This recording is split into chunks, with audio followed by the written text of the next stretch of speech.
So welcome back to Porch Talk. So this is a Myra Mae story. This is a story about my mom.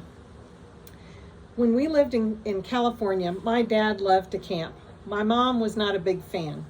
So we took many camping trips, and she put up with them up until about one very cold night in Northern California, and she went to go sleep in the station wagon, which was just basically a big metal box, and about froze her, took us off and drank half a bottle of whiskey to stay warm. And she was so hungover the next day that after that, she always told my dad, I'm staying in a hotel, I'll do everything, but when it's bedtime, I'm going to the hotel. And we would always be like, take us with you when you go.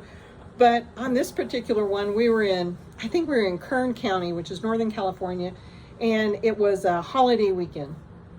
And we were at some altitude, and my mom was trying to boil spaghetti, and it was just never going to happen because the boiling point just is useless up there.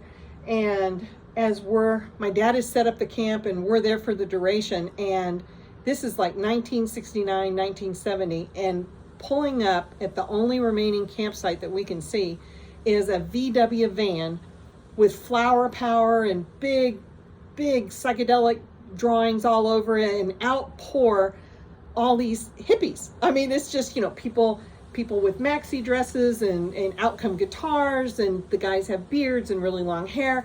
And my mom's told us later, she said, all I could envision was what was going to happen next to my children, who were like, 14 down to 3 or 4 or something, it's a big age spread.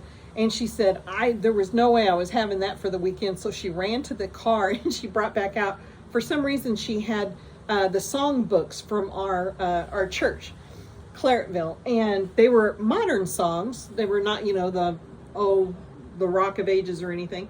But she started slinging them around at all the kids, and she's like, sing number 35, sing number 35. And so we're flipping the pages, and she goes, ready?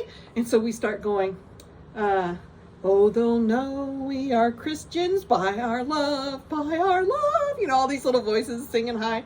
And everything stopped at the campsite next to us. And my mom says, she says, you guys are just looking at the books, trying to see it in the dark, And she says, I'm looking over, and they're looking at us, and they start muttering amongst, and then they start schlepping everything back into the van, and they took off because they did not want to be sitting next to that for a 3-day weekend. She was like, so my mom, every once in a while, she just really had a really good idea. So anyway, that's this Porch Talk. It's a pretty short one.